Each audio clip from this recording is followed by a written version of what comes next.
समग्र ग्रंथ हमें हमारे भाषाओं में उपलब्ध है।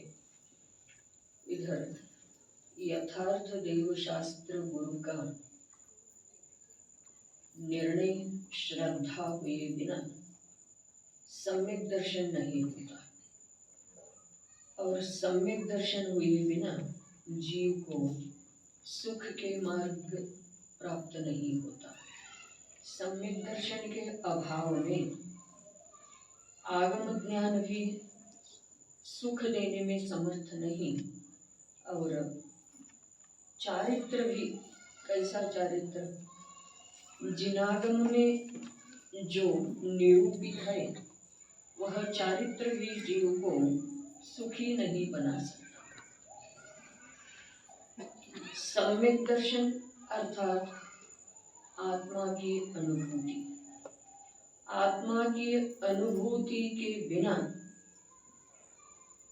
आगम के ज्ञान भी सम्यक ज्ञान नहीं कहलाता, और आगमानुसार चारित्र भी सम्यक चारित्र नाम नहीं पाता। सम्यक दर्शन अर्थात यथार्थ अवलोकन, जो वस्तु जिस प्रकार है उसी प्रकार उस वस्तु को देखना। शरीर जड़ है, भगवान वीतरागी है, संयोग वियोग सहित है। इस प्रकार सभी विश्व आ गया इसमें। जो संयोग है वह वियोग सहित है, जो शरीर है वो जड़ अचेतन है, और जो भगवान है वह वीतरागी है। तो जड़ शरीर से भी सुख की प्राप्ति नहीं होगी। जो स्वयं जड़ है वो चैतन्य स्वरूपी आत्मा को, जीव को कैसे सुख देगा? नहीं दे सकता। और जो संयोग है वह वियोग सहित है। जिसका वियोग होना निश्चित है वह किसी को क्या सुख दे सकता है? दो बात। और भगवान जो है वह वीतरागी है। वीतरागी भगवान किसी को सुख भी नहीं दे सकते, दुख भी नहीं दे सकते। भगवान का स्वरूप ही वीतरागी है। हम अपने कल्पना से अन्य रीति से भगवान की सृष्टि की है, लेकिन भगवान माने जो जानते हैं, सब कुछ जानते हैं, लेकिन करते कुछ नहीं, उसे भगवान कहते हैं। हमारा भगवान या सच्चा भगवान, झूठा भगवान, इतरों का भगवान, दूसरों का, ऐसी बात नहीं। भगवान जो है वो सब कुछ जानते तो है, लेकिन किसी को सुख दुख नहीं देते। क्यों? क्योंकि जो जानते हैं वह वीतराग के माध्यम से ही जानते हैं, और जानना उसे ही कहते हैं जो राग द्वेष की उत्पत्ति ही न हो। जिस जानने के पीछे राग द्वेष खड़ा है वह जानना ही नहीं है। जिस जानन क्रिया के पीछे राग द्वेष खड़ा है, जो भी वस्तु जानने के बाद राग या द्वेष होते हैं तो उसे ज्ञान ही नहीं कहते। ज्ञान की परिभाषा है सहज रूप से जैसा है वैसा जानना। किसी भी अवस्था को, किसी भी पदार्थ को अपना या पराया नहीं माने। किसी भी अवस्था को, किसी भी वस्तु को इष्ट या अनिष्ट नहीं माने। किसी भी वस्तु को, किसी भी अवस्था का, वस्तु को दूर हटाने का या वैसे ही रखने का या अवस्था को परिवर्तन करने का जिसके पीछे भाव है उसका नाम ज्ञान नहीं है। जो जानता तो है लेकिन किसी भी पदार्थ के या किसी भी अवस्था विशेष के साथ राग द्वेष नहीं, इष्ट अनिष्ट नहीं, रखना या दूर करना, नाश करना या संरक्षण करना, किसी भी प्रकार के भाव जिसके पीछे नहीं है उसे ही ज्ञान कहते हैं। भगवान तो भगवान है, भग माने ज्ञान, वान माने जिसमें ज्ञान है वह भगवान है। वान माने जिसमें है, भग माने ज्ञान, भगवान माने ज्ञानवान, जिस धनवान कहते हैं ना वैसे भगवान माने ज्ञानवान। सिर्फ ज्ञान ही है उनके पास, हमारे लिए देने के लिए कुछ भी नहीं। न सुख है न दुख है। किसी भी प्रकार से किसी भी जीव को या किसी भी पदार्थ को कुछ नहीं करने वाले जो है वह भगवान है। उस भगवान के, उस प्रकार के भगवान जो जगत में विद्यमान है, उस भगवान से तो हमें कुछ नहीं मिलने वाला है। 3 पदार्थ बताया मैंने। मनुष्य प्राणी या तो भगवान पर भरोसा रखता है या देह से सुखी होने के लिए वांछा रखता है या संयोग में सुख दुख मानता है। लेकिन वो तीनों पदार्थ इसकी मान्यता के अनुसार नहीं ही है ना। देह अचेतन है, संयोग वियोग सहित है, देव वीतरागी है। जगत में संपूर्ण आ गया। जे देव है वो वीतरागी है। हम कितने भी गिड़गिड़ाएंगे तो उन्हें हमारे प्रति राग या दया नहीं आने वाला है। और वो न्याय सम्मत भी है। जीव किसी ने हमें दुख से छुड़ाएगा ऐसे समझेगा तो पाप करेगा या सन्मार्ग में जाएगा, मनमानी करेगा या सन्मार्ग में जाएगा। मनमानी ही करेगा ना, क्योंकि जो भी किए तो भगवान के पास जाएंगे और सुखी हो जाएंगे। इसलिए समझना 3 बातों को, धन का संयोग हो, किसी भी प्रकार की वस्तु का संयोग हो, चेतन अचेतन, किसी भी संयोग का स्वरूप ही ऐसा है, वो वियोग सहित है। देह का स्वरूप ही है, वह अचेतन है। और विश्व में जो देव है वह वीतरागी है। तो बचा कौन हमें सुख दुख देने के लिए, हमारा होने के लिए? सुबह प्रश्न था ना, इस जग में कोई नहीं वैसा कौन है? सभी जीव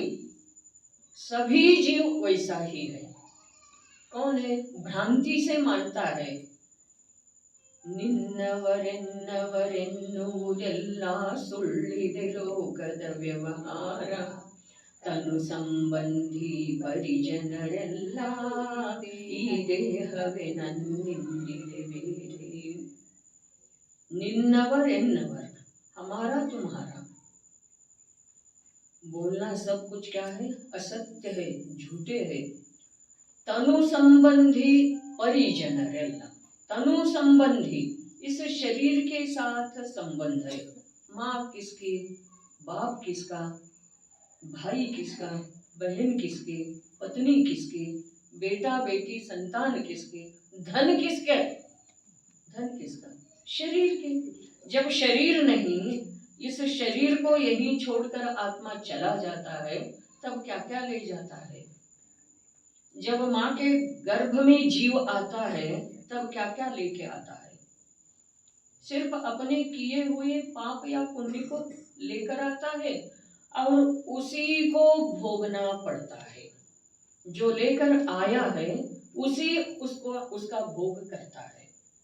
अन्य किसी भी प्रकार से कोई भी जो जीव लाया है उसमें परिवर्तन नहीं कर सकते। यही वस्तु सिद्धांत है। जानने वाला देखने वाला जीव है, और जानने वाला देखने वाला जीव होते हुए भी उस शरीर को मैं ऐसा अनुभव कर रहा है, शरीर को भी अपनेपन से देख रहा है, अपना मान रहा है, अपना जान रहा है, और शरीर के माध्यम से ही सब कुछ करना चाहता है, शरीर को कायम रखना चाहता है, शरीर को अपनी इच्छानुसार अनेक प्रकार के उपाय करके भी सुव्यवस्थित रखना चाहता है। लेकिन शरीर का परिणमन एक समय भी जीव की इच्छानुसार नहीं होती। तो मूल समझना क्या है? शरीर अचेतन है, संयोग वियोग स्वरूप है, भगवान वीतरागी है। इतने समझने के बाद क्या करना है? इतने समझने के बाद क्या करना है? तीन बात तो हो गई। इतने समझने से लाभ क्या, और समझने के बाद करना क्या है? अपेक्षा नहीं रखना, इतना ही है ना। निरंतर अपेक्षा, इच्छा से ही तो जीव दुखी हो रहा है। अपेक्षा नहीं रखना। बिना अपेक्षा के भी जीव रहते हैं क्या? अपेक्षा, बिना अपेक्षा के भी जीव रहते हैं या नहीं? देखिए, शरीर है, चला जाता है, थोड़ा शांति से, जिनका काम है वो करते हैं, उनके तरफ देखने की जरूरत नहीं। क्या बताया? बिना से कोई अपेक्षा नहीं रखना। जो शरीर है वो प्राप्त हुआ है और निकल भी जाता है, छूट जाता है। शरीर छूट जाता है, राग छूट जाता है, तीव्र क्रोध उत्पन्न हुआ होता है वो भी छूट जाता है, धन भी आता है जाता है, संयोग भी आते हैं जाते हैं। निश्चित है या नहीं? किसी के जीवन में संयोग का वियोग हुआ है या नहीं? जड़ चेतन पदार्थों का किसी का शरीर वृद्ध हुआ है या नहीं, बालक था या नहीं, तरुण हुआ या नहीं, वृद्ध हुआ या नहीं। शरीर में अवस्था बदल होती है, शरीर भी बदल होता है, राग भी चला जाता है, क्रोध भी चला जाता है, इच्छा भी कम हो जाती है, लेकिन ज्ञान का अभाव कब होता है क्या? इस सबके पीछे जानने वाला जैसे का तैसा है या नहीं? सोच, अपेक्षा नहीं करना। तीन बातों की बताया। शरीर अचेतन है, संयोग वियोग रूप है, देव वीतरागी है। हमारा देव वीतरागी है, दूसरों का देव तो सरागी है ना। देव का स्वरूप ही वीतरागी है। वीतरागी जो है वही देव है। भक्तों को जो कुछ देता है वह देव नहीं है। भक्त किसे कहते हैं? भगवान किसे कहते हैं? भगवान को यथार्थ रूप से समझकर, भगवान जैसे समस्त विश्व से निरपेक्ष रहे हैं, जैसे भगवान समस्त विश्व से निरपेक्ष राग द्वेष नहीं करते, वैसे करने का प्रयत्न जो मार्ग से जो जीव करेगा उसे भक्त कहते हैं। भक्त कहते हैं, भक्त किसे कहते हैं? जो जीव भगवान को वास्तव रूप से जानकर, वास्तव रूप से मतलब वीतरागी है, वीतरागी है, सर्वज्ञ है। ये बाद की बात सोचेंगे, सर्वज्ञ की महिमा जानने की हमारे में कितने ताकत है वो बाद में सोचेंगे। लेकिन वीतरागी है, किसी भगवान विश्व में जो भगवान है, भगवान का जो स्वरूप है, भग शब्द का अर्थ बताया, भगवान का जो स्वरूप है वह बस वीतराग है। राग द्वेष युक्त भगवान नहीं हो सकते। हमारे में भी राग द्वेष है, और हम जिसे पूजते हैं उसमें भी राग द्वेष है। तो क्यों पूजना क्यों? हमारे में भी आशा आकांक्षा है, उनमें भी है। भक्ति करने वाला भक्त अच्छा लगता है, उनमें भी आशा आकांक्षा है। तो हम में और उनमें फर्क क्या है? उन्हें हम नमस्कार क्यों करें? सोचना पड़ेगा ना। तो भगवान का स्वरूप तीनों काल कैसा है? वीतराग है। तीनों काल भगवान शब्द का वाच्य रूप भाव ही ऐसा है, वीतरागी है। तो अपेक्षा नहीं रहे ना, वो कुछ देते ही नहीं। हमें कष्ट भी उन्होंने नहीं दिया, कष्ट नहीं दिया तो कष्ट को दूर कैसे करेंगे? वो न्याय क्या है? कष्ट दिए ही नहीं तो कष्ट को दूर क्यों करेंगे? कर सकते हैं। तो ये तीनों का स्वरूप जानकर क्या करना है? भगवान वीतराग है, शरीर अचेतन है, संयोग वियोग सहित है। जो भी संयोग है वह वियोग सहित है। तो ये तीनों का स्वरूप ऐसा ही है, ऐसा जानकर हमें क्या लाभ? हमारी आशा दृष्टि छूट जाती है ना। किसी से भी आशा नहीं रहती। ये क्या सुख देगा? ये तो जड़ है, अचेतन है। संयोग क्या सुख देगा? वो तो आज है, कल चला जाएगा। भगवान क्या सुख देगा? वो तो वीतरागी है। तो मेरे सुख के लिए मुझे ही कुछ करना पड़ेगा। क्या करना पड़ेगा? क्या करना पड़ेगा? मुझे ही कुछ करना पड़ेगा। तो मुझे करना हो तो मैं कौन हूं? मुझे करना है। इस शरीर को अचेतन जानकर भिन्न कर दिया तो मैं कौन हूं? इस शरीर से अपेक्षा नहीं रखते हैं तो मैं कौन हूं? ये अचेतन है ऐसा जानने वाला, ये छूटने वाला है ऐसा जानने वाला हूं। संयोग को छूटते देखने वाला हूं, देख रहा हूं। कितने ही जीवों का कितने ही संयोग छूट गए। धन छूट गए, दरिद्र हो गए, धन आ गए, वो स्वयं मर गए। हुआ है ना घटना। स्वयं वो व्यक्ति है, धन चला गया। धन आ रहा है लेकिन वो चला गया। तो संयोग छूटते हुए देखने वाला मैं हूं। शरीर अचेतन है, स्वयं परिणमन करते हैं, उसे देखने वाला जानने वाला मैं हूं। भगवान कुछ नहीं करते और समझने वाला मैं हूं। भगवान कुछ नहीं करते हुए भी वीतराग भगवान जगत के जीवों के लिए कुछ भी नहीं करते हुए भी सभी जीवों के लिए सुख का वास्तविक मार्ग वो ही बताते हैं। कैसे बताते हैं? वचन से बताते हैं, दिव्य ध्वनि से बताते हैं, या अपने शरीर, अपने दृष्टि, अपनी करतूत से बताते हैं। परसों बताया था, तीर्थंकर जीव गृहस्थ अवस्था में किसी भी जीव को कोई भी प्रकार का उपदेश नहीं देते। और तीर्थंकर की विशेषता ये है, दीक्षा लेने के बाद किसी भी प्रकार से किसी को उपदेश नहीं देते, अर्थात आजन्म मौन रखते हैं। और जब दिव्य ध्वनि खिरती है वो तो तीर्थंकर नाम कर्म उस दिव्य ध्वनि रूप भाषा वर्णना रूप प्रसारित होते हैं। इसी बात को अमृत चंद्राचार्य देव ने स्वरूप गुप्तस्य न किंचिदस्ति कर्तव्यमेवामृत चंद्र श्रुति अंतिम लिखा ना, स्वरूप गुप्तस्य, स्वरूप में गुप्त रहने वाला अमृत चंद्राचार्य। टीका कैसे लिख सकते हैं? स्वरूप गुप्तस्य न किंचित अस्ति, उसमें किंचित भी अस्ति,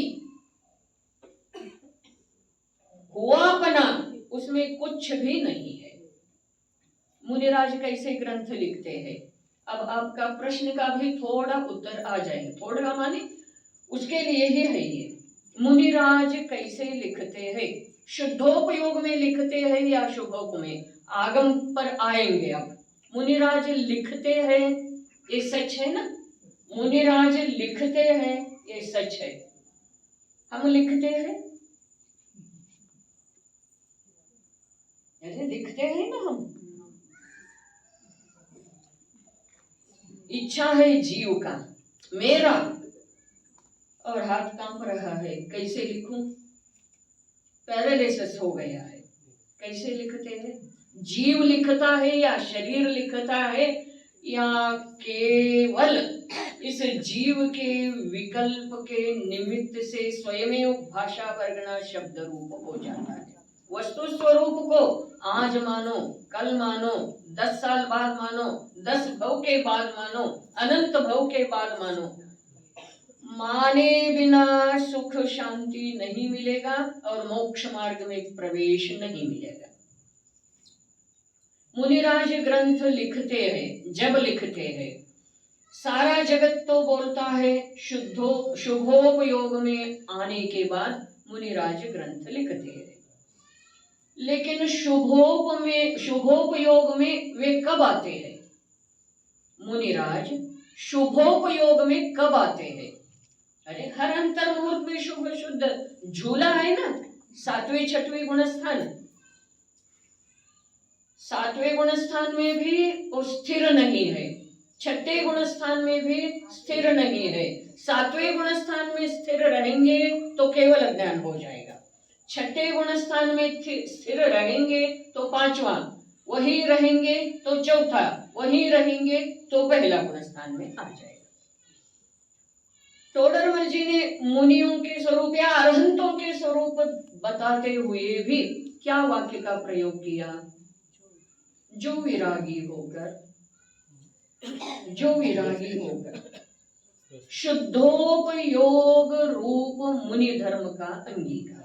मुनि धर्म कैसा है, शुद्धोपयोग रूप है, शुभोपयोग रूप तो नहीं ही है, तो शुभोपयोग में आते हैं ना। शुभोपयोग में आने की बात अलग है, लेकिन शुभोपयोग में वे आते ही नहीं। कैसे शुभोपयोग में आते हैं ऐसा कहा जाता है, गुरुदेव को सुना आपने, शुभोपयोग में आते हैं वैसा कहा जाता है, लेकिन उनकी दृष्टि और निरंतर का पुरुषार्थ शुद्धोपयोग माने आत्म स्थिरता के लिए ही निरंतर रहते हैं। तो शुद्धोपयोग में कहा, शुभोपयोग में कहाँ आए उन्होंने। और एक मैं दृष्टांत देती हूँ, दृष्टांत माने आगम का आप सबको परिचित है। बाहुबली मुनि, बाहुबली कुमार जब दीक्षा लिया, तीनों युद्ध में भरतेश पराजित हो गया, कथा तो थोड़ा मालूम है ना। भरतेश तीनों युद्धों में पराजित हुआ। युद्ध क्यों हुआ, युद्ध क्यों हुआ, षटखंड विजयी होने के बाद भी चक्र रत्न साकेतपुर में प्रवेश नहीं किया, अयोध्या में प्रवेश नहीं किया। तब पुरोहित रत्न को पूछते हैं भरतेश, क्या है, क्या बात है, तो आपको अभी शत्रु बाकी है ऐसा बता रहा है। कौन शत्रु है, आपके भाई लोग, 99 अपने भाई, और वो बाहुबली, वो सुनंदा का बेटा, यशस्वती का बेटा, बेटे हैं ना 99, तो सबके पास शासनहर को भिजवा दिया। बाहुबली के पास दक्षिणांक आया, संदेशवाहक, और 99 भाई तो भरतेश के सामंत राजा होके बैठने से अच्छा है पिताजी के समोसरण में भावलिंग लेके मोक्ष मार्गी होना। ऐसे वो 99 भाई चले जाते हैं, एक रह जाता है बाहुबली। वो बाहुबली दक्षिणांक से कहता है, भाई समझकर मैं 10 बार 1000 बार नमस्कार करूंगा, लेकिन राजा षटखंडाधिपति इस भाव से मैं नमस्कार नहीं करूंगा। तो युद्ध का निर्णय हो जाता है। युद्ध का निर्णय होने के बाद बाहुबली की मंत्री प्रणय चंद्र भरतेश के मंत्री बुद्धि सागर, नाम क्या है? बुद्धि सागर। वो तो रत्न है, बुद्धि सागर सजीव रत्न है। चक्रवर्ती के यहाँ 14 रत्न होते हैं, 7 सजीव 7 निर्जीव। एक एक रत्न के पहरेदार हजार हजार यक्ष देव रहते हैं।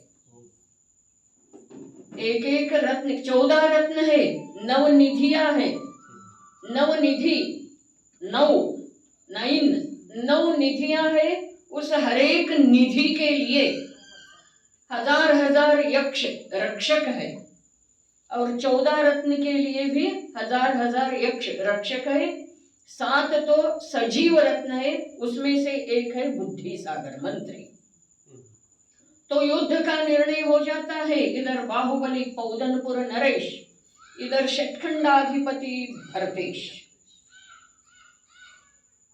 तो दोनों मंत्रियों ने विचार विमर्श करते हैं। क्या? बुद्धि सागर के मंत्री, बाहुबली के मंत्री प्रणय चंद्र और भरतेश के मंत्री बुद्धि सागर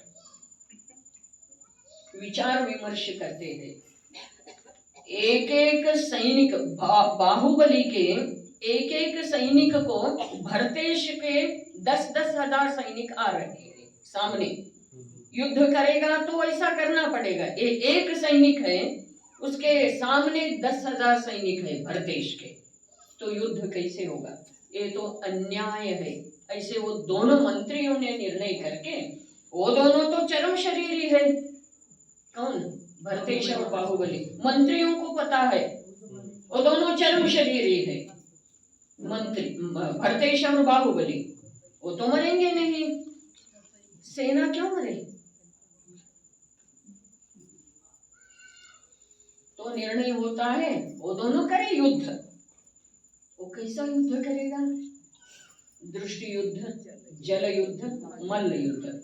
उसके पीछे का उद्देश्य उनका क्या था?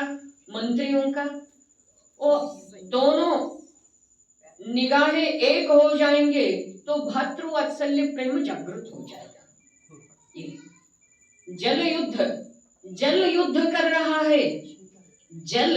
जल स्वयं युद्ध कर रहा है भाई भाई को एक करने के लिए। जल युद्ध ये नहीं कर रहे हैं, जल स्वयं युद्ध कर रहा है दोनों भाइयों को मिलाने के लिए, लेकिन हो गया विफल। बाद में मल्ल युद्ध में बाहुबली 25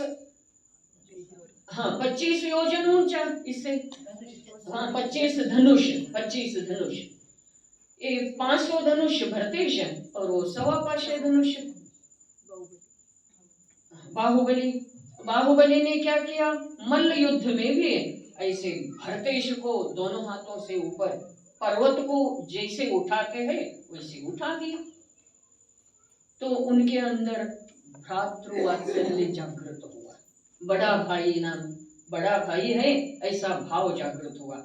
इसीलिए भूमि पर नहीं पटकते, ऐसे सीधा खड़ा किया। तब भरतेश लज्जित हो गया। बाहुबली तीनों युद्धों में विजयी हो गई, लज्जित हो गया। तो भरतेश ने क्या किया? चक्र रत्न का प्रहार किया। चक्र रत्न था ना उनके पास, उस चक्र रत्न को मनोयोग से छोड़ दिया। छोड़ने के बाद वह चक्र रत्न बाहुबली के 3 प्रदक्षिणा लेकर भरतेश के पास आकर खड़ा हो गया, नीचे दृष्टि करके। चक्र रत्न निर्णय क्या दिया चक्र रत्न ने? बाहुबली निरपराधी है, चक्रवर्ती तो तू ही है। भरतेश को कहा, चक्रवर्ती तो तू ही है, लेकिन बाहुबली निरपराधी है।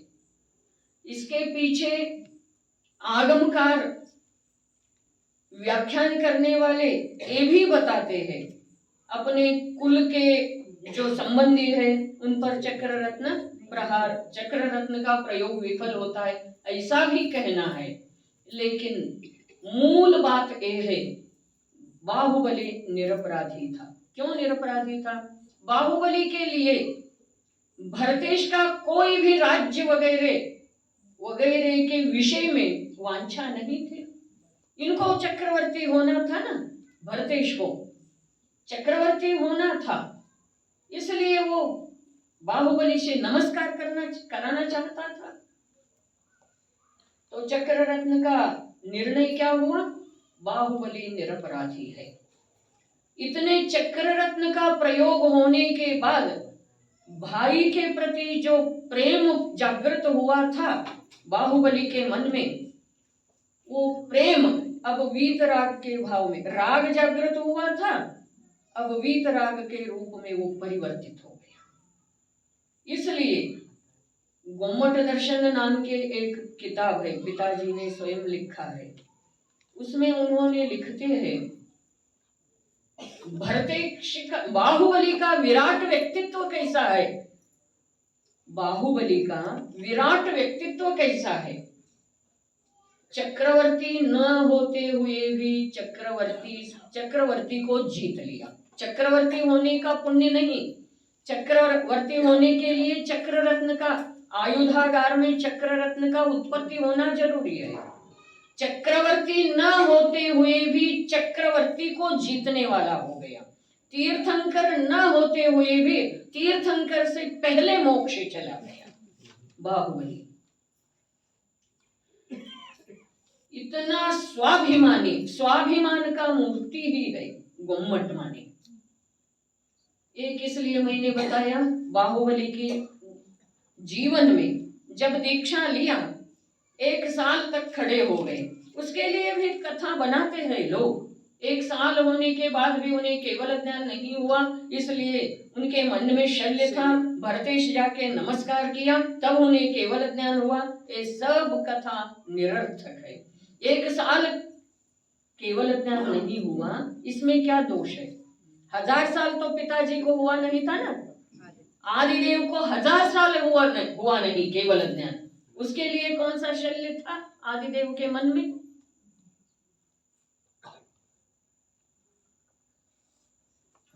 ये सब घटना इसलिए बताया, बाहुबली ने जब दीक्षा लिया, दीक्षा लेने के बाद उन्होंने मुनि योग्य कौन कौन काम किया, कौन कौन से काम किया मुनि योग्य, बताइए, सोचिए। मुनि योग्य 28 मूल गुण है ना, 28 मूल गुण का कब पालन किया उन्होंने? केशलोच किया। उत्तम केशलोच 2 महीने, मध्यम 3 महीने, जघन्य 4 महीने। तो वर्ष में कितने बार केशलोच किया? आहार कब लिया? दीक्षा लेके खड़ा हो गया, केवल ज्ञान लेके चला गया। कौन सा मुनि योग्य काम किया? बाह्य काम तो नहीं किया, लेकिन मुनि योग्य साधना, शुद्धोपयोग रूप मुनि धर्म का निरंतर निरंतर निरतिचार परिपालन किया। 6 ढाला में, 6ठी ढाल में पहली पद्य है। पंच महाव्रत किसे कहते हैं?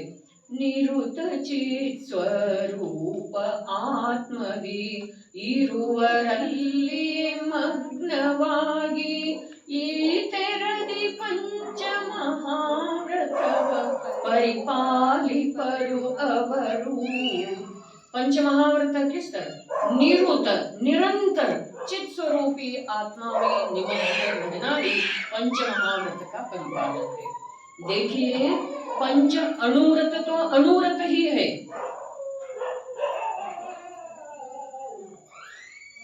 पंच अणुव्रत तो अणुव्रत ही है, लेकिन पंच महाव्रत भी एक तरह से अणुव्रत ही है। क्यों अणुव्रत ही है? क्यों पूर्ण महाव्रत क्यों नहीं? महाव्रत क्यों नहीं? महाव्रत उसे कहते हैं जिससे निर्जरा हो। लेकिन पंच महाव्रत से तो आगम में जो पंच महाव्रत कहा, उसमें निवृत्ति पूर्वक प्रवृत्ति है। आगम में जो पंच महाव्रत बताया, उसमें क्या है? निवृत्ति पूर्वक प्रवृत्ति है। क्या निवृत्ति है और क्या प्रवृत्ति है? हिंसा से निवृत्ति है और अहिंसा में प्रवृत्ति है। समझते हैं? हिंसा से निवृत्ति है, अहिंसा में प्रवृत्ति है, और जहाँ प्रवृत्ति है वहाँ नियम से बंध है। भावलिंगी संतों को भी व्रत की जो विकल्प है वह बंध का कारण है। निर्विकल्प आत्मा में जो अतीन्द्रिय आनंद का अनुभूति जितने समय होते हैं उतने ही समय वो निश्चय से मुनि है, और उसका प्रयत्न जिस समय चलता है उससे वह व्यवहार से मुनि है। तो मुनिराज लिखते हैं या नहीं? मुनिराज ग्रंथ लिखते हैं या नहीं? स्वरूप गुप्तस्य न किंचित अस्ति कर्तव्यम एव अमृतचंद्र आचार्य देव समय सार के अंतिम, प्रवचन सार के अंतिम, पंचास्तिकाय के अंतिम प्रशस्ति में लिखा है, कलश रूप में है। स्वरूप में गुप्त रहने वाला अमृतचंद्र देव का इस टीका लिखने में कुछ भी कर्तव्य नहीं है। हम सत्य महाव्रतधारी मुनिराजों के वचनों पर विश्वास नहीं रखते और अपने मन से मनगढ़ंत कहानी बनाकर शुभोपयोग में आकर लिखते हैं। कैसे लिखते हैं? लिखने के लिए दीक्षा थोड़ी लिया है। शुभोपयोग में आते हैं जरूर, लेकिन शुभोपयोग में आते हैं इस प्रकार कथन होता है, लेकिन शुभोपयोग में आते हैं इसका मतलब यह है शुद्धोपयोग से, आत्मानुभूति से, आत्मा में जो निमग्नता है उससे थोड़ा समय च्युत हो जाते हैं, लेकिन च्युत होने पर भी वही आत्मा में स्थिरता का उद्यम चालू रहता है।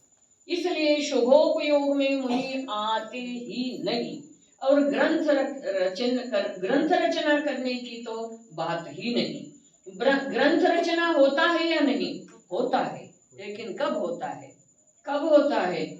जब मुनिराज एक सामने देखते हैं, ताड़पत्र पर ग्रंथ लिखते हैं ना, गाथा श्लोक क्या भी कुछ, संस्कृत हो तो उसे श्लोक कहते हैं, प्राकृत हो तो उसे गाथा कहते हैं। तो मुनिराज आचार्य देव हो, सामान्य पद्म प्रभ मलधारी जैसे मुनिराज हो, मुनिराज ग्रंथ कब लिखते हैं? लिखते हैं या नहीं इसके बारे में हो गया चर्चा। लिखते हैं तो कब लिखते हैं? कब लिखते हैं? सहज उपयोग बाहर आ गया,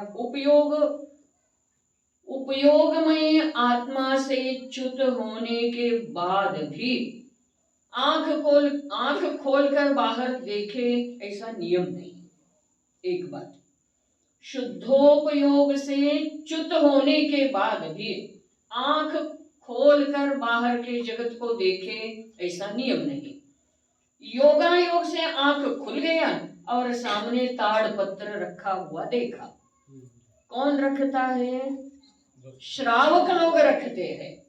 क्यों रखते हैं? मुनिराज एखादे श्लोक या गाथा लिख सकते हैं, ऐसे सोचकर रखते हैं। लिखना ही चाहिए ऐसा कोई नियम नहीं है। रखते हैं, कैसे रखते हैं उसके बारे में विधि है। श्रावकों का परिश्रम कितना है, श्रावकों का धर्म बुद्धि कितनी है। हम जैसे श्रावकों ने 2000 वर्ष तक, 2000 वर्ष माने 8000 परंपरा हो जाती है। 25 वर्ष का एक, 25 वर्ष में पुत्र उत्पत्ति होती है या नहीं? 100 वर्ष में 4 परंपरा हो जाती है। पीढ़ी 4 पीढ़ी, तो 2000 साल में कितने होंगे? 8000, 80, 2000 साल में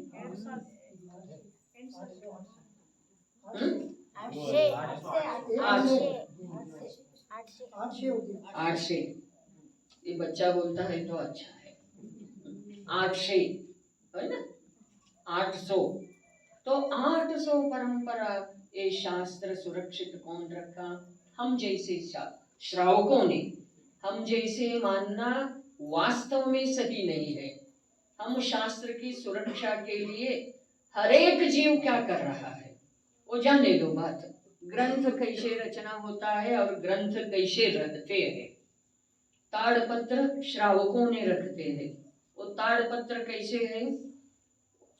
ताड़ वृक्ष से अपने आप गिरा हुआ होना चाहिए, अपने आप नीचे गिरा हुआ, इसे तोड़ के नहीं, पत्ते को अपने आप गिरा हुआ होना चाहिए। वो श्रावक कानन कानन सब घूमकर वैसे पत्र घर ले आते हैं। वो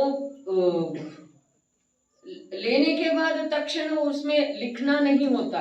वो 40 दिन नमक के पानी में रखते हैं श्रावक, या समुद्र में डुबो कर रखते हैं 40 दिन। 40 दिन रखने के बाद उसमें एक प्रकार का शीट आ जाता है, चमक आ जाता है। तो हाँ, योग्य रूप से कट करके उसे उस पर नंबर डाल के, ताड़पत्र जो है ऐसे है ना, पेज नंबर कैसे, एक उसके पीछे का है, दूसरे है उसमें 2, ऐसे नंबर डाल के इधर रखते हैं और बाजू में एक कंठ रखते हैं। ऐसे तो लिखते नहीं मुनिराज, ऐसे है ना फोटो में आपने दर्शाया, वैसे नहीं है। इधर भी है उधर भी है, वैसे नहीं है। ताड़पत्र में पेन से या सिसपेन से नहीं लिखना आता। वो कंठ रहता है, आधा किलो वजन रहता है ऊपर गोला, और वो सला का रहता है। उससे ऐसा पकड़कर ऐसा कोरना पड़ता है, कोरना पड़ता है वो पत्र को, वो पत्ते को कोरना पड़ता है। और ऐसे एक गाथा लिख गया, कंठ हाथ में ही है, वो पत्ता नीचे रख दिया, चले गए शुद्धोपयोग में, चले गए। बाद में कब दृष्टि पड़ेगा? शाम को पड़ेगा, कभी भी पड़ सकता है। तब और एक उठाएंगे और एक लिखेंगे। लिखेंगे एक कथन है, वो लिखते नहीं है। सहज क्रिया हो जाता है भाई, क्रिया सहज हो जाता है, ग्रंथ सहज लिखा जाता है, दिव्य ध्वनि सहज प्रसारित होती है। भव्य जीवों के महाभाग्य से वो कर्णों में पड़ता है। कर्णों में पड़ने पर भी पुरुषार्थी जीव ज्ञान से सोचता है और तत्व का निर्णय स्वयं जीव समझता है। तो ऐसा होने के बाद मुनिराज वहां से निकल सकते हैं, उठ के वहां जाके बैठते हैं, दूसरी जगह जाके बैठते हैं। पर्वत के शिखर पर बैठे हुए थे, गुफा में जाकर बैठते हैं, या गुफा में जाकर बैठे हुए थे, यहाँ आकर बैठते हैं। तो लेके जाते हैं ताड़पत्र कंठ वगैरह।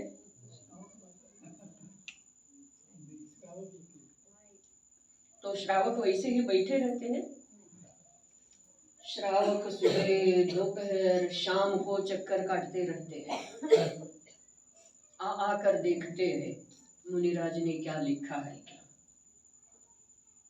लिखा होगा तो वो अपने घर लेके जाते हैं, और बाकी और ताड़पत्र और कंठ रखते हैं। ऐसे 2-4 जगह पर, 4-8 जगह पर रखा हुआ होता है। शास्त्र कैसे मिला हमें? मुनिराज तो ये पत्ता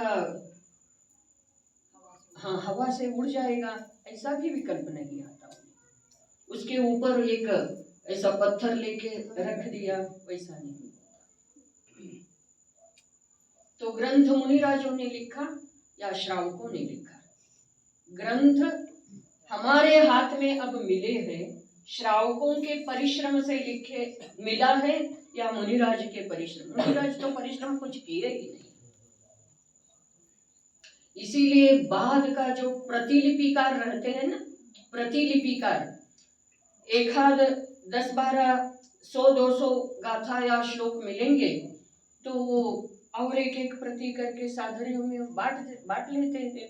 जो धर्मानुरागी है, आत्मकल्याण के अभिलाषी है, प्रतिलिपि करने वाले सब ग्रंथ के ऊपर लिखा हुआ मिलता है एक वाक्य, कष्टेन लिख्यन्ते यत्नेन परिपालयन्।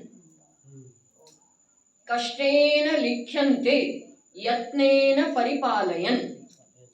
ये ग्रंथ कष्ट से लिखा हुआ है।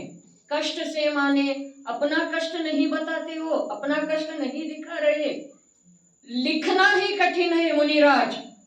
कौन आज्ञा देगा या विनंती करेगा? प्रभु एक शास्त्र लिख के दे दो हमें। हो सकता है क्या? चक्रवर्ती की आज्ञा भी नहीं चलेगा, इंद्र की आज्ञा भी नहीं चलेगा। इसलिए कष्टेन लिख्यन्ते, लिखा है, नहीं लिखता तो क्या करते? कष्टेन लिख्यन्ते यत्नेन परिपालयन्, यत्न से प्रयत्न पूर्वक इसका परिपालन अर्थात रक्षा करना। इस प्रकार ग्रंथ रचना होती है। सब उसका नंबर अनुसार, विषय के जो विषय चल रहा है उसके अनुसार श्रावकों ने ही वो इसके बाद एक गाथा, इसके बाद एक गाथा ऐसा निर्णय करते। ऐसा शास्त्र हमें मिलता। हाँ, वो घर में लेके जाने के बाद एक प्रकार की पाउडर मिलता है। वो पाउडर डाल के रखेंगे तो अक्षर का वैसा रहेगा। वो ताड़पत्र जीर्ण होने पर भी वही अक्षर का नाश नहीं होगा। इस प्रकार हमारे पूर्वजों ने इस जिनवानी को हम तक पहुंचाया। ये वाक्य तो कष्टेन लिख्यन्ते यत्नेन परिपालयन्। मुनिराज के यहाँ एक 10-12 4-5 श्रावक गए हुए हैं। मुनिराज ध्यानस्थ है, अपने ध्यान में है। कोई आया तो उन्हें क्या है? वो अपने लिए आए हैं या मुनियों के लिए गए हैं? तो उनका उस प्रकार का भाग्य होगा तो मुनिराज ध्यान से बाहर आएंगे। मुनिराज ऐसे आंख खोल गए तो श्रावक विनती करेंगे, प्रभु कल्याण का मार्ग बता दीजिए, प्रभु सुख का मार्ग बता दीजिए। उसमें भी ऐसा सिद्धांत है। क्या सिद्धांत है?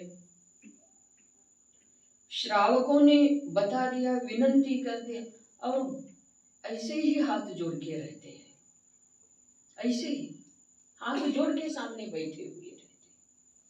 जब मुनिराज आंख बंद करके अपने शुद्धोपयोग का साधना करते रहते तब भी श्रावक लोग ऐसे हाथ जोड़ के विनय से बैठते हैं। मुनिराज आंख खोलेंगे तो प्रभु हमें सुख का मार्ग बताइए, हमें जन्म मरण से रहित होने का मार्ग बता दीजिए, उपाय बता दीजिए। वैसे बार बार कहने पर मुनिराज दयालु होकर उन्हें उपदेश देते हैं, ऐसी बात नहीं है। तो क्या होना चाहिए? वो जो बार बार विनती कर रहे हैं ना, उन जीवों ने कभी किसी ऊपर दया भाव किया हो पूर्व भवादि में, वह पुण्य अब उदय में आया हो तो सहज मुनिराज का भाव हो जाएगा। ऐसा निमित्त नैमित्तिक संबंध है। बार बार विनती करने पर भी मुनिराज नहीं बताते तो श्रावक कुछ नहीं कर सकते। फिर भाई वो देखते हैं, फिर अपने कार्य में चले जाते हैं, अंदर न्यायिक स्वभाव में चले जाते हैं, आनंद सागर में डूब जाते हैं। तब वैसे ही देखते रहते हैं श्रावक लोग। शाम हो जाता है, सुबह आए हुए हैं, भोजन नहीं किया, घर में राह देखते होंगे, ऐसी बात नहीं है। घड़ियाल के अनुसार, घड़ी के अनुसार 3 से 4 बजे मुनिराज का प्रवचन रहता है। दिन भर बैठ के भी निराश नहीं होते श्रावक, निराश नहीं होते। किसी एक भी धर्म का उपदेश का एक भी वाक्य नहीं बताने से भी उन्हें तो महासंतोष है। क्यों? क्योंकि सर्वांग से बता रहे हैं ना, सर्वांग से। क्षत्र चूड़ामणि में वादीभ सिंह सूरी ने बताते हैं, वपुषा निरूपयन्ति, मुनिराज शरीर से उपदेश देते हैं, शरीर से उपदेश देते हैं। देखिए, सर्वज्ञ प्रभु का दिव्य ध्वनि सर्वांग से निकलता है, ये तो हमने सुना है ना। तो हम सुनने वाले कर्णों से सुनेंगे तो समझ में आ जाएगा? बताइए, सोच कर बताइए। और सर्वांग से, मुख से नहीं बताते, सर्वांग से बताते हैं। सर्वांग से ध्वनि निकलती है, निरक्षर रूप रहते हैं। निरक्षर माने क्या? और सुनने वालों को अपने अपने भाषा में समझ में आते हैं। ऐसे सब महिमा तो बताते हैं, महिमा उससे भी अनंत गुना अधिक होगा। लेकिन एक सिद्धांत का बात है, जो सर्वज्ञ प्रभु सर्वांग से निरक्षर रूप वाणी में जीवों का कल्याण की मार्ग बताते हैं, तो कर्णों से सुनकर भवी जीव कर्णों से सुनकर समझ सकते हैं क्या? प्राणों से सुनना चाहिए। प्राण कितने प्रकार के हैं? द्रव्य प्राण और भाव प्राण। प्राण कितने 10 प्रकार, वो तो द्रव्य प्राण है। भाव प्राण चैतन्य प्राण, ज्ञान दर्शन प्राण।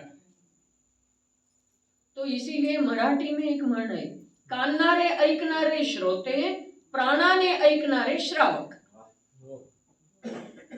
कानाने ऐकणारे श्रोते, हम सब श्रोते हैं, हमको मधुर चाहिए, सुनने का शब्द भी मधुर चाहिए, सुनाने का ढंग भी मधुर चाहिए।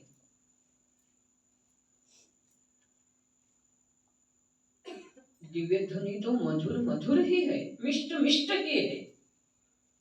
दिव्य ध्वनि तो हर सुनने वाले को अच्छा अच्छा ही लगते हैं, लेकिन समझने वाले को समझने के लिए प्राणों से समझना पड़ता है, शब्दों से या इंद्रिय माध्यम से। इसीलिए अलिंग ग्रहण के पहले और दूसरी बोल है ना, इंद्रिय ज्ञान से आत्मा समझता भी नहीं और इंद्रिय ज्ञान से आत्मा समझ में भी नहीं आता। पहला और दूसरा बोल अलिंग ग्रहण का, गुरुदेव का प्रवचन 172 नंबर का था, प्रवचन सार का 172 नंबर का था।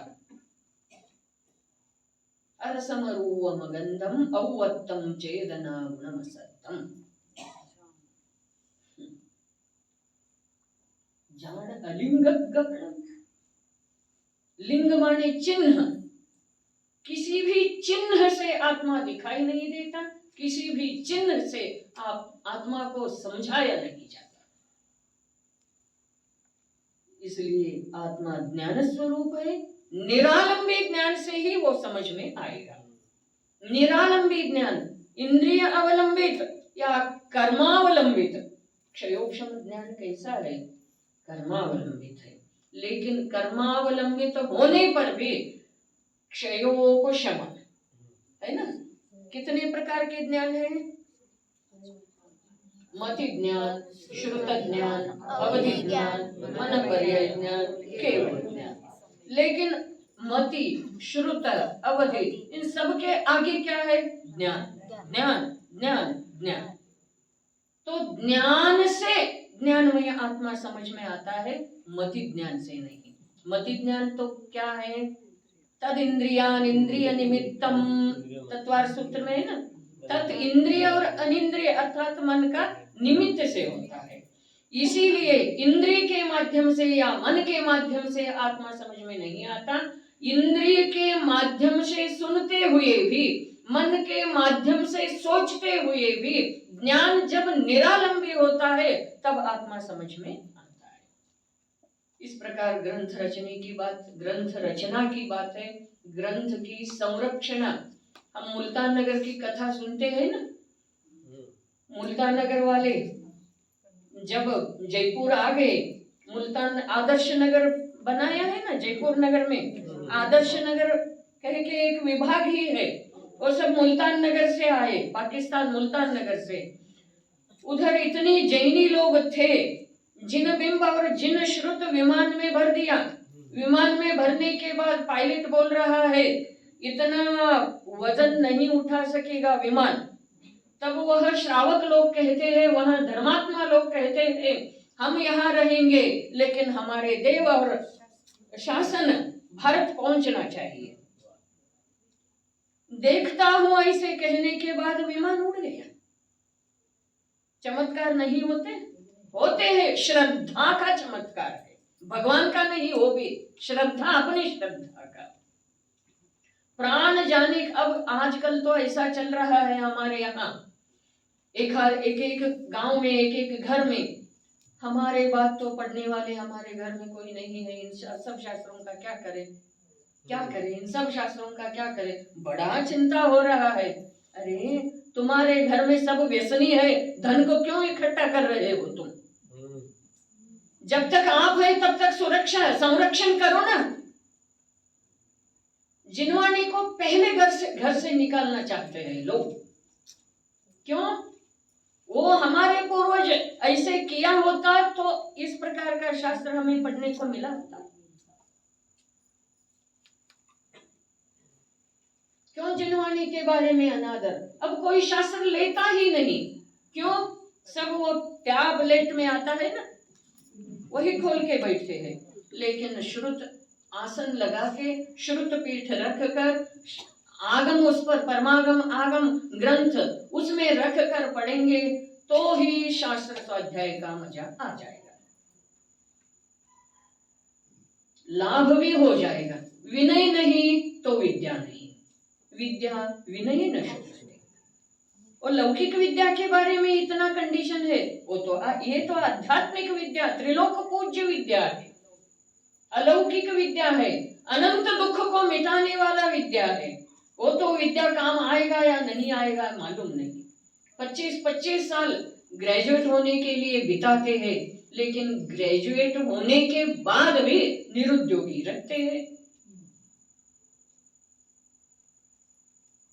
गुरुदेव का परसों आया था ना, 10वीं पास होने के लिए 10 साल बिताते हैं। इधर क्या करते हैं, कितने साल? पर्यूषण पर में 10 दिन सुन लिया, हो गए। ऐसे नहीं चलेगा, आत्मकल्याण वैसा नहीं होगा, ज्ञान वैसा नहीं निर्मल होगा। ज्ञान की निर्मलता के लिए निर्मल भाव से, पवित्र भाव से, जिस प्रकार विधि है उसी प्रकार बैठकर स्वाध्याय हर दिन करना चाहिए। और घर में करने अलग बात है, स्वाध्याय मंदिर में या जिन मंदिर में पर्दा लगाकर स्वाध्याय करना अलग बात है। धर्म की आयतन है ना, घर तो नरक समान है, घर तो नरक समान। मेरी बात नहीं, योगिंदो देव ने बताया योग सार में, नरक सम गृहवास। इसलिए धर्म का कार्य धर्म के आयतनों में ही करना चाहिए। इधर आकर प्रशस्त क्यों लग रहा है हमें? आयतन है ना धर्म का, इसलिए लग रहा है। घर में उपयोग क्यों नहीं लगता? पाप का वो सब स्थान है ना, इसलिए नहीं लगता। इसलिए पवित्र भाव से पवित्र काम करने से प्रशस्त मार्ग और सुख का मार्ग निश्चित ही मिलेगा। विश्वास रख कर हम अपना आत्म कल्याण के मार्ग में लगना चाहिए।